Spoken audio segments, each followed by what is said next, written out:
The phone buzzed at 3 a.m., dragging Emily out of a restless sleep, her chest tightening as she read the message glowing in the dark. "We need to talk." Her heart pounded, dread rushing faster than thought. Jacob had promised her just one more month for the past year, and tonight those words cracked open like a lie she had been clutching. She whispered to herself, "Not now, not again," but her hands trembled as she held the phone tighter. In that moment she felt every mile between them collapse into a suffocating silence. Fear wrapped around her ribs as she waited for another message, yet none came. The night swallowed her, the glow of the screen burning into her eyes as tears blurred the words she couldn't unsee. Emily stared at the ceiling, her breath shallow as memories surged. "Just a week ago," Jacob said. "One more month, and I'll be there." His voice had carried warmth then, but now it echoed like betrayal. She thought of the nights she waited, holding her phone until dawn, convincing herself his silence was exhaustion, not neglect. She whispered, "I believed you," and the words stung. Her friend Claire had warned her, telling her no love should feel like endless waiting, but Emily clung to hope like air. Tonight, that hope cracked under the weight of 3 words. "We need to talk." She wrapped herself in the blanket, heart pounding as if to keep her alive while everything else collapsed. The phone buzzed again, but no new message appeared. It was only a phantom vibration, born from her fear. Emily sat up, scrolling through Jacob's old texts, promises layered like broken glass. "Next month I'll book the flight," he had written in May. "Just one more project, then I'm free in July." By November, the same excuse echoed, and now a year had vanished into lies. She whispered, "Did you ever mean it?" Her chest ached as she scrolled higher, remembering their early laughter, their plans sketched in midnight calls. The contrast was unbearable. Then, love felt infinite. Now, silence louder than any goodbye. Emily remembered Jacob's last video call, his smile quick but hollow, his eyes flickering off-screen, as though hiding someone else in the room. She had laughed nervously, pretending not to notice, clutching the fantasy tighter. Tonight, that memory resurfaced, sharper than a knife. "One more month," he had said, his tone weary but practiced as if rehearsed. She whispered, "A year of months," her voice breaking, bitterness seeping through. For the first time, anger pierced the fog of heartbreak, burning hot against her ribs. Yet beneath the anger was fear. The fear that she had built her life around a man already gone. She pulled the pillow close, her heartbeat echoing in her ears. The silence felt like a verdict. Her parents had warned her about long distance, saying, "Love fades when oceans stand in the way." But she had fought for Jacob, believing he was worth it. Now, she questioned every sacrifice. Birthdays missed, friends avoided, nights wasted waiting for a voice. "Am I nothing more than waiting?" she whispered, voice raw. Tears dampened the pillow as dawn's faint light crept through the curtains.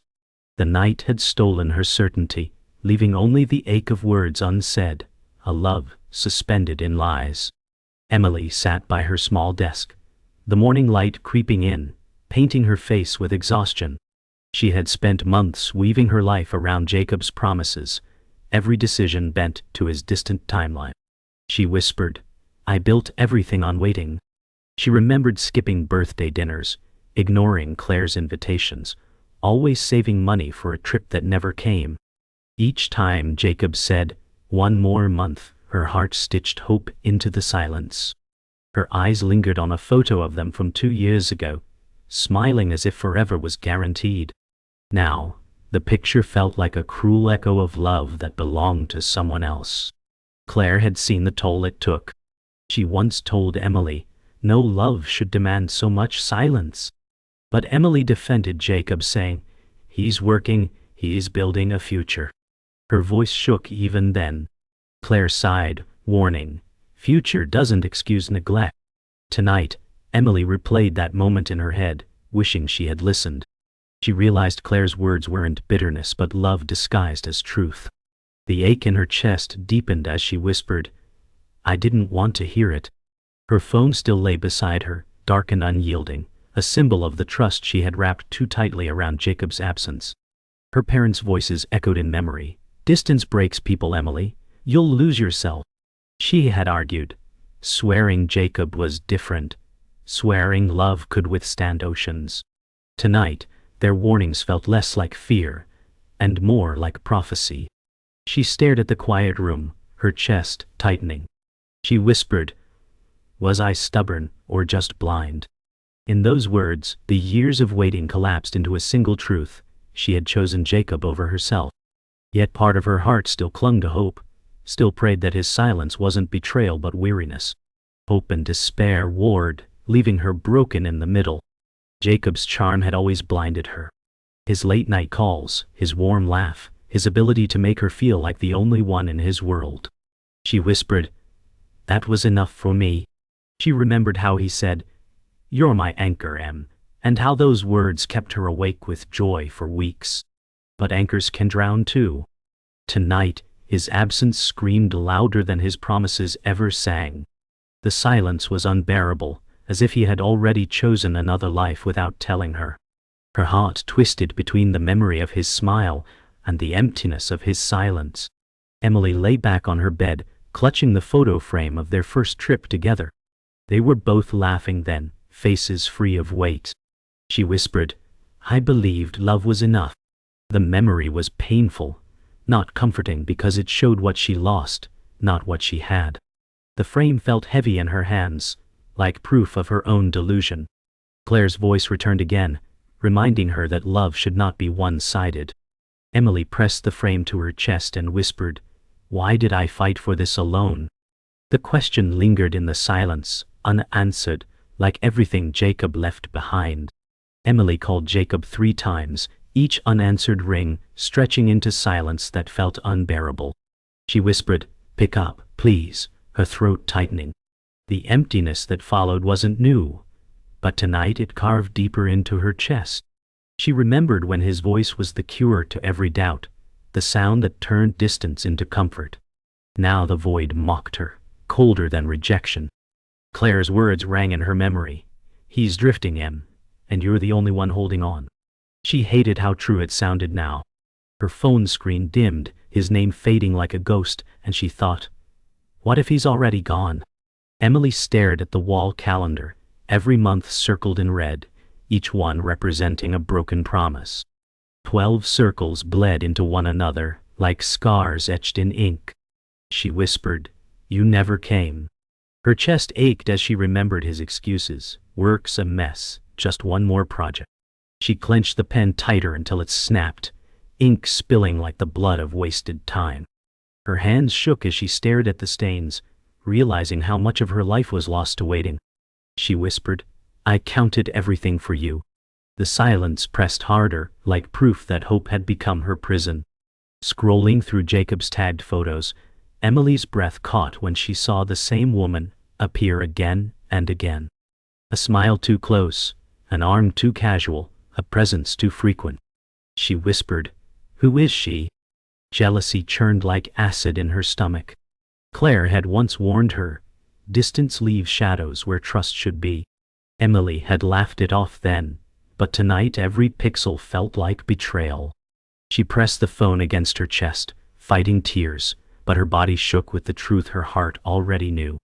She whispered, "You promised it was me," the words sharp, fragile, and hollow. At dinner, Emily's mother frowned, asking, "Why do you always look so tired?" Emily forced a smile and whispered, "I'm fine," though her voice cracked. Her father said nothing, but his silence felt heavier than any question. The weight of Jacob's absence sat at the table like a ghost. Every clink of silverware seemed to echo the truth she avoided. She was alone even in love. She wanted to scream, to confess the nights she cried into her pillow, the days she dragged herself through work just to make it to his call. But instead, she swallowed the ache like food. That night, Emily sat by her window, forehead pressed against the glass, the city below buzzing with life she couldn't feel. She whispered, "Do I even cross your mind?" Her chest ached with every unanswered hour, her reflection in the glass blurred with tears. She thought of Jacob's laughter, of his warm voice, now replaced by empty silence. Was he living, laughing, loving without her? The thought stabbed like a knife. Her tears streaked down the glass, mingling with neon reflections. She whispered, "Why do I love you more than you fight for me?" The skyline blurred into nothing, just like him. Emily's phone buzzed with a notification that wasn't from Jacob, but from a friend's social feed. Her breath froze when she saw Jacob in a candid photo, his arm casually draped around another woman. They weren't just colleagues. The intimacy in his touch betrayed every word he had ever spoken. Her heart thudded like it might break her chest open. She whispered, "No, no, not you." She stared at the screen until her vision blurred, desperately searching for another explanation. But there was none. The photo screamed louder than his silence ever had. "One more month," she whispered bitterly. "But for who?" She zoomed into the photo, her pulse racing. The woman's smile was soft, unguarded, the kind of look Emily had once given Jacob. The realization hit like a blade. The love she starved for was being fed elsewhere. She whispered, "All this time, memories of missed calls, broken promises, and his distracted eyes during video chats now made sense." She remembered him glancing off screen, smiling faintly at someone unseen. The puzzle pieces fell into place with cruel clarity. Tears slipped down her cheeks, but anger finally broke through. "You lied to me," she whispered, her voice cracking like shattered glass. Emily's chest heaved as she dropped the phone onto the desk, the thud echoing like a final verdict. She whispered, "I wasted everything for you." Claire's warnings returned, sharp and merciless. "You're fighting for a ghost, Em." But Emily had defended him, believing Jacob was building a future. Now she realized she was the only one sacrificing. She remembered sending him money for flights he never booked, working extra shifts, canceling plans just to stay home for his calls. Every memory was stained. Her sacrifice had been invisible to him, while his truth was hiding in plain sight.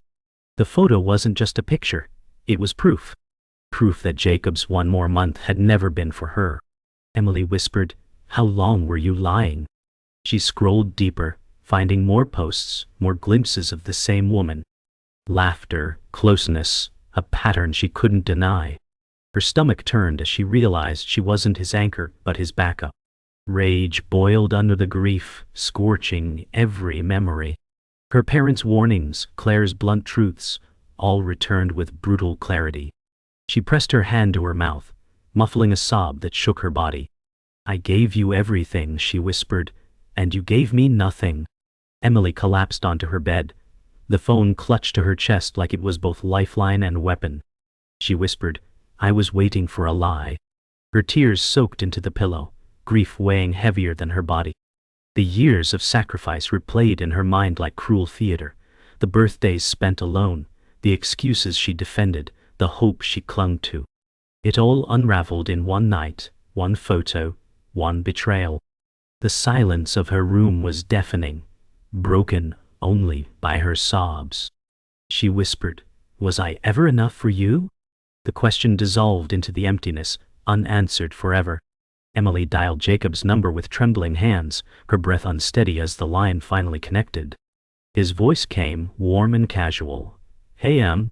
Rage burned through her chest as she whispered, "Don't you dare sound normal." Silence stretched. Then she shouted, "Who is she, Jacob?" He stammered, words fumbling. "It's not what you think." Tears blurred her sight as she cut him off. "A year of lies. And you tell me it's not what I think." Her voice cracked into sobs, fury and heartbreak colliding. In that moment, every ounce of patience turned to fire, and every promise he made turned to ash. Jacob's excuses tumbled through the line. "She's just a friend, Em. You're overthinking." Emily's chest heaved as she screamed, "Friends don't look like that. Friends don't take the months you stole from me." He sighed, the sound hollow, tired, like a man who had already chosen another life. Her heart twisted. "Do you even love me?" she whispered, her voice breaking. The silence that followed was louder than any word. Finally, Jacob muttered, "I don't know anymore." The words gutted her, ripping through every fragile thread of hope she had left. Her body shook as she whispered, "Then why did you keep me waiting?" Emily's sobs gave way to fury. "I missed birthdays, I stopped living, Jacob. Do you know what it feels like to put your life on hold for someone who never shows up?" Her words cut like knives. Jacob whispered, "I didn't ask you to." Her heart shattered at the cruelty, her loyalty turned against her. She slammed the desk with her fist.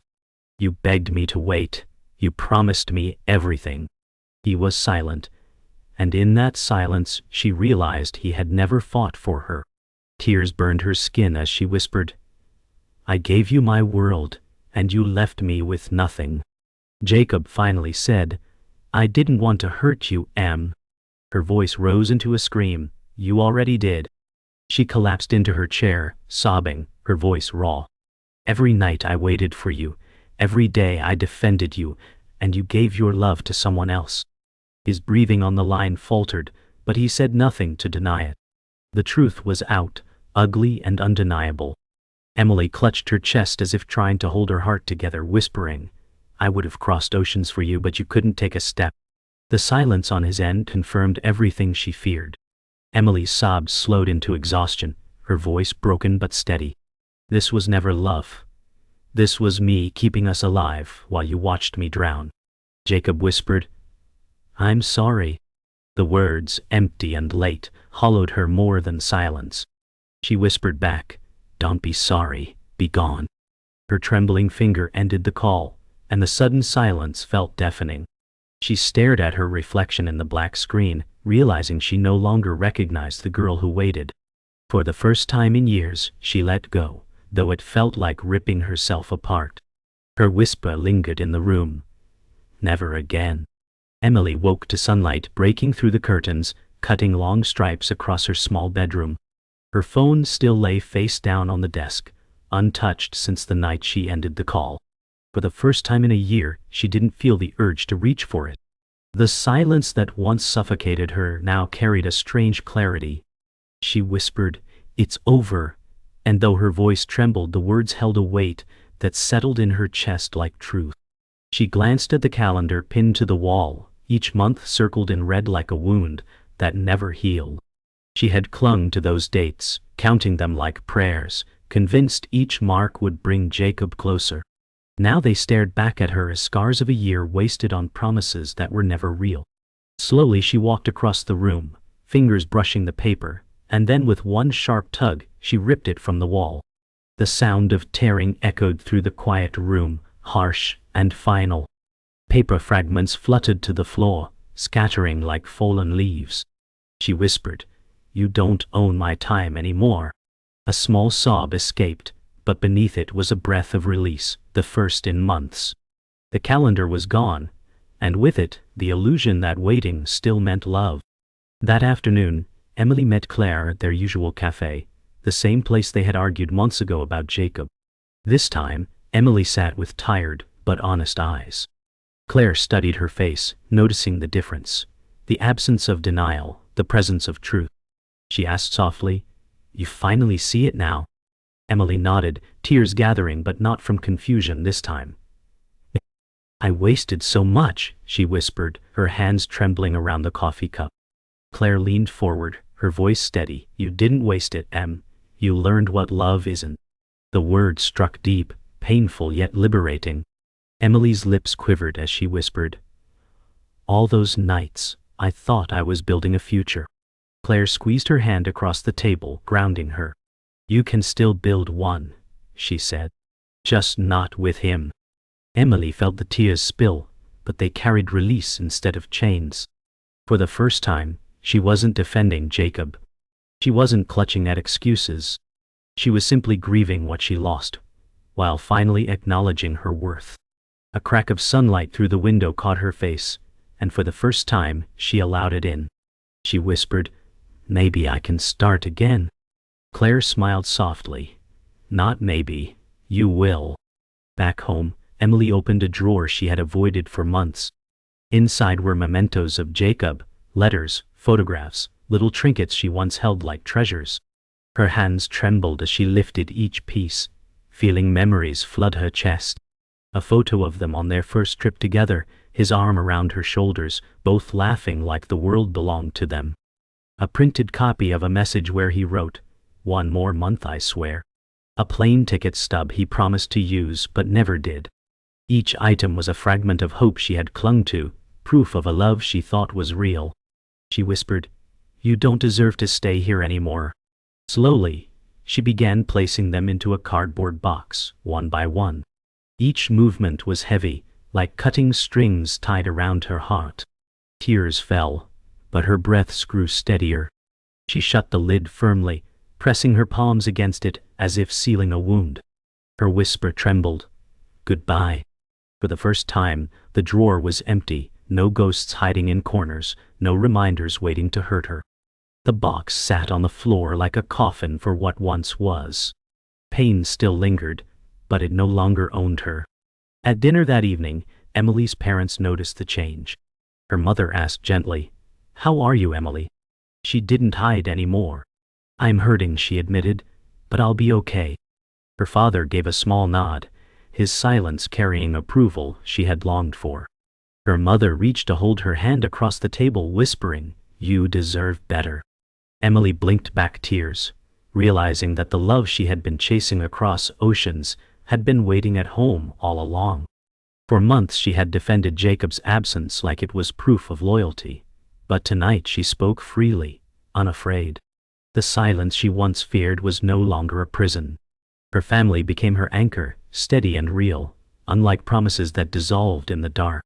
Late at night, Emily stepped onto her balcony, the city glowing with endless lights beneath her. She rested her hands on the railing, breathing in the cool night air. The ache remained, but it no longer felt like a chain around her chest. She whispered, "I'm still here." The words were not for Jacob but for herself, a reminder that she had survived. The skyline stretched wide, full of unknowns, but for the first time she wasn't afraid of them. Distance no longer felt like prison walls, but like space she could fill with her own life. She lifted her head, letting the wind brush her tear-stained cheeks, and whispered, "I'll heal." It didn't feel like hope borrowed from someone else's promise. It felt like hers. Emily sat at her desk, the cardboard box of Jacob's memories at her feet. She whispered, "You were everything I fought for, and you were never mine." The room was quiet, but it no longer felt like suffocation. She lifted the phone once more, staring at his name in the call log. Her finger hovered but didn't press. For the first time she chose not to wait, not to beg, not to hope. She whispered, "I won't give you another second of me." The power of that choice sent a shiver through her. She set the phone face down, final and still, like burying a ghost. She stepped outside carrying the box of memories. The evening air was cool, carrying the scent of rain. At the edge of a trash bin, she hesitated, her heart pounding. Every piece inside represented nights of hope and years of lies. She whispered, "You don't deserve this weight anymore." Her hands trembled, but she lifted the box higher and dropped it in. The sound echoed louder than expected, like a final door slamming shut. Tears fell, but she didn't reach into the bin. For the first time, she let something stay gone. She whispered, "Goodbye," and walked away without turning back. Walking home, Emily paused outside a bookstore window. Inside, couples browsed, hands linked, laughter filling the air. For a moment, pain stabbed her chest. She pressed her hand to the glass, whispering, "That used to be my dream." But then she caught her reflection, tear-streaked, fragile, but standing. She whispered, "It's still me." She realized Jacob had left scars, but he hadn't erased her. The dream of love wasn't gone, only transformed. She turned away from the glass, choosing not to ache for what others had, but to imagine what she might someday create for herself. That night, Emily lay in bed, staring at the ceiling. The silence no longer demanded Jacob's voice to fill it. She whispered, "It's my silence now." Memories still clawed at her, but she no longer feared them. Instead, they became reminders of what she endured. She thought of Claire's words, her parents' quiet strength, and the night she had cried herself into exhaustion. Each piece formed not just pain, but resilience. Her heart still ached, but beneath the ache was a seed of strength. She whispered softly, "You broke me, but I'm still here." And that truth felt like survival. The next morning, Emily stood at her balcony again, the city alive beneath her. She whispered, "This is where I begin." The ache hadn't vanished, but it had transformed. No longer chains, it was a scar, proof she had loved, lost, and survived. She pulled in a deep breath, letting the cool air steady her chest. Her phone buzzed once behind her, Jacob's name lighting up for the last time. Emily didn't turn around. She whispered, "You don't get to light up my world again." And as the call went unanswered, the final scar was carved. Silence, but hers this time.